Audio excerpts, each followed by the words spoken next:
Comprehensive protect water supply schemes నిర్మాణం చేసి defect అయిన ఉన్నటువంటి వాటిని ఏదైతే ఉందో రెస్టరేషన్ కొరకు ఏదైతే ఉందో మీరు చర్యలు చేపట్టినట్టయితే మనకు అవి వినియోగులకు వచ్చే అవకాశం ఉంటుంది. రెండు మీరు దృష్టి కేంద్రీకరించాలని చెప్పని మీ ద్వారా గౌరవ మంత్రి గారు.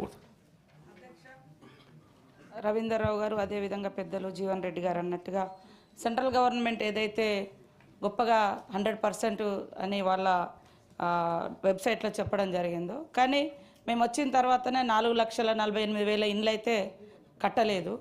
అవన్నీ కూడా పాతే, చాలా చోట్ల గ్యాప్ ఉండడం జరిగింది.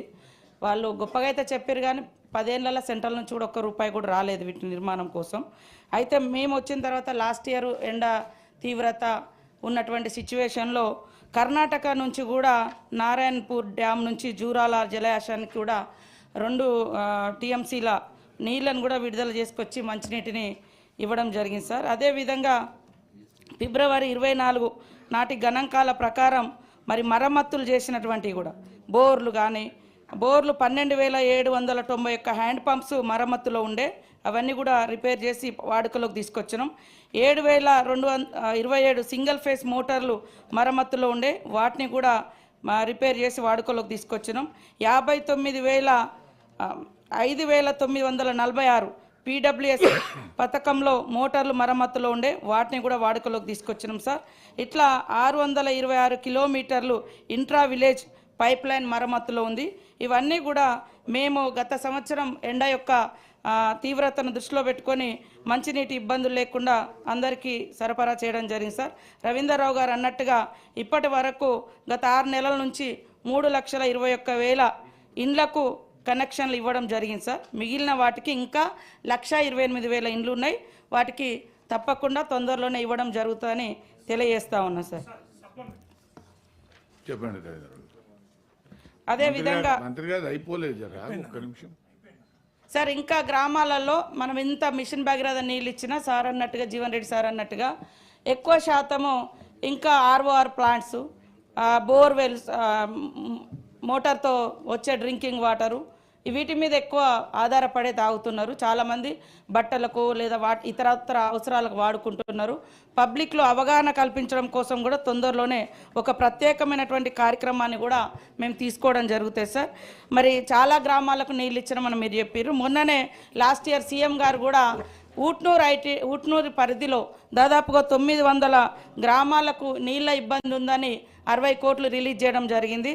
మరి వారం 15 రోజుల క్రితం కూడా మేము గజ్వేలు, భువనగిరి, జనగాం కోసం 210 కోట్ల రూపాయలను కూడా 210 కోట్ల రూపాయలను కూడా రిలీజ్ చేయడం జరిగింది సార్. ఇప్పుడు టెండర్ దశలో ఉన్నది, పని కూడా స్టార్ట్ చేస్తూ ఉన్నాం.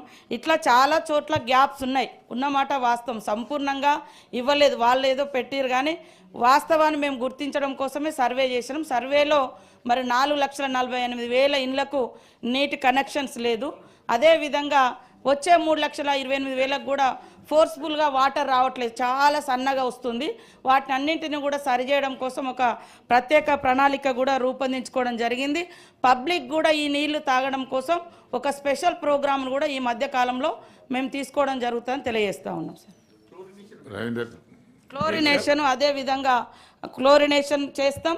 తర్వాత ఇంకా అంటే ప్యూరిఫైర్ చేయడం కోసం కూడా ఒక కొత్త టెక్నాలజీ ఎట్లా చేయాలనే అటువంటి డిస్కషన్లో కూడా మా డిపార్ట్మెంట్ ఉంది.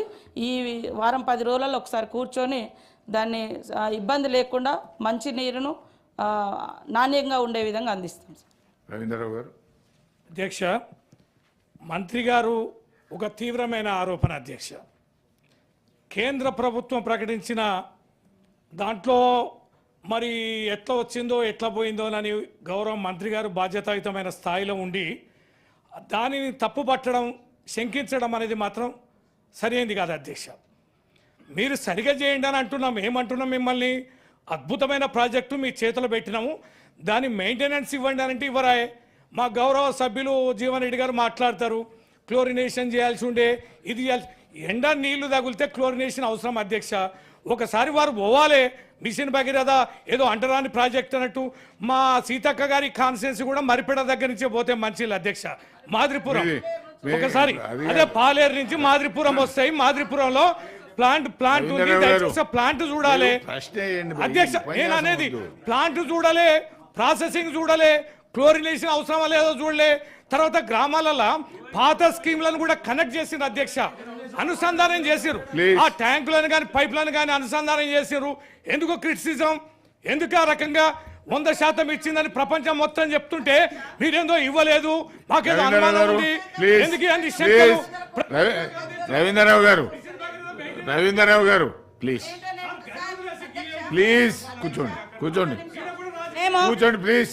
రాజకీయం Honorable అంటే Minister గారు చెప్పండి. గతంలో అసలు సొసైటీలో నీళ్ళే లేనట్టుగా, రవీంద్రరావు తెలంగాణలో గారికి నీళ్ళే ఎవరు నచ్చింది తాగనట్టుగా, మేము నీళ్ళే చూడలేనట్టుగా మాట్లాడకండి. రవీంద్రరావు గారు, కాకపోతే ఊరూరు కనెక్షన్స్ ఉన్నాయి, ఎక్కువ ఇల్లు కనెక్షన్ కోరుకుంటున్నారు. ఒకప్పుడు ఊర్లో నీళ్లు ఉండడం ఇంపార్టెంట్ ఉండేది. మారుతున్నటువంటి జీవన శైలికి అనుగుణంగా ప్లీజ్ రవీంద్రరావు గారు, రవీంద్రరావు గారు, ఈ రోజు మీరు వచ్చిన తర్వాతనే పబ్లిక్ మంచినీళ్ళు తాగుతున్నారంటే మరి మీరు చిన్నప్పటి నుంచి మంచినీళ్ళు తాగెదిగినరా, ఇంకేం తాగేదిరా నాకు తెలియదు. అదే అధికారులు ఉన్నారు, అదే కృపాకర్ రెడ్డి గారు ఉన్నారు. మొన్నటి దాకా ఆమెనే స్మితా సబర్వాల్ గారే ఉండే ఒక 3-6 నెలల దాకా కూడా. మేము అధికారులను కూడా లాస్ట్ ఇయర్ ఎవరిని మార్చలేదు సార్. మా వాళ్ళు ఎప్పటికప్పుడు ఫీల్డ్కి వెళ్ళి విజిట్ చేసి మేము 3 monthsకి ఒకసారి మీటింగ్స్ పెట్టుకొని రివ్యూ చేసుకుంటా ఉన్నాం. కాబట్టి అట్లాంటి గతంలో చాలా గ్యాప్స్ ఉన్నాయి. ఇప్పుడు ములుగుని మీరు ఇచ్చిర్రు, మాకు పాకాల చెరువు దగ్గరున్నా కూడా పాలేరు నుంచి నీళ్ళు ఇచ్చిర్రు.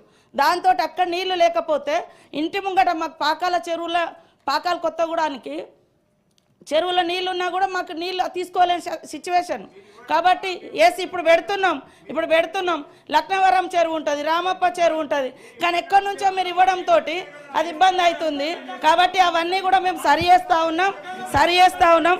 ఈవెన్ సిద్దిపేటకు కూడా 3 కోట్లు ఇచ్చినాం. సిద్దిపేటకు కూడా మీరు అన్ని సక్రమంగా ఇచ్చినాక సిద్దిపేటకు కూడా మేము 3 కోట్లు ఇచ్చినాం.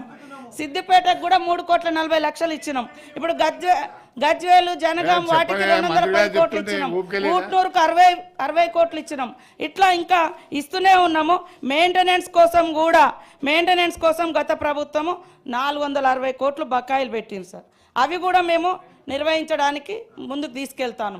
మెయింటెనెన్స్ నడుస్తుంది. సరే ఎక్కడైనా సడన్గా ఒక పైప్ ఎక్కడైనా తెగిపోవచ్చు, వెంటనే 5 గంటలకు లేచి అధికారులు చూసుకుంటా ఉన్నారు. అదే అధికారులు మీరు పెట్టినటువంటి అధికారులే ఉన్నారు, ఇంకా తీసేయాలి. కృపాకర్ రెడ్డి గారిని అట్లనే ఉంచినాం మేము, ఎందుకంటే మీ గవర్నమెంట్లో ఉన్నాడు, అప్పటి నుంచి ఇప్పటి వరకు ఆయనే ఉన్నాడు. ప్లీజ్ అంటే మీరు అట్లున్నారనే ఇచ్చిరా, మీరు అట్లాంటి వాళ్ళనే పెట్టిరా అంటున్నా. ఏం మాట్లాడతారు సార్? మీరు దాదాపుగా 5-10 years మీరు నడిపించుకొని ఇవాళ మా రంగానే పడమంటే పడుకుంటారు, కూర్చుకోమ, ఇది అన్న మాటలేనా, పద్ధతేనా అది? ఆయన మీరే ఇచ్చారు కదా, మీరు ఇచ్చిన అధికారే ఉన్నాడు, ఆయననే చూస్తూ ఉన్నాడు. కాబట్టి ఎక్కడన్నా నీళ్ళకు రాకుంటే మేము వెంటనే తెల్లారి వెరిఫై చేసుకొని ఆడ ఎందుకు రావట్లేదు ఏందని క్లియర్ చేసుకుంటాను. పెద్దగా ఇబ్బంది లేదు సార్. కాకపోతే ఇంకా కొత్త ప్రాజెక్టులను తీసుకురాబోతున్నాం. లాంగ్ నుంచి ఇప్పుడు ఎక్కడి నుంచో దూరం నుంచి కాకుండా లోకల్ సిస్టాన్ని కూడా డెవలప్ చేసుకొని అక్కడికక్కడ సిస్టాన్ని అదే కనెక్టివిటీ అంటే ఇవ్వడం కోసం కూడా మేము ప్రణాళిక చేసుకోవడం జరిగింది. ఇట్లా పడమంటే పడుకుంటారు కోసం అది తప్పు. ఆయన మీ హయాంలోనే మీరే పెట్టిర్రు, ఆయననే కంటిన్యూ అవుతుంది. ఆ మాటను వెనక్కి తీసుకోవాలని కోరుతాము. అన్పార్లమెంటరీ వర్డ్స్ ఎవరు వాడినా వాటిని తొలగిస్తాం. Next question number 4138 Mahesh Kumar Goud గారు, జీవన్ రెడ్డి గారు.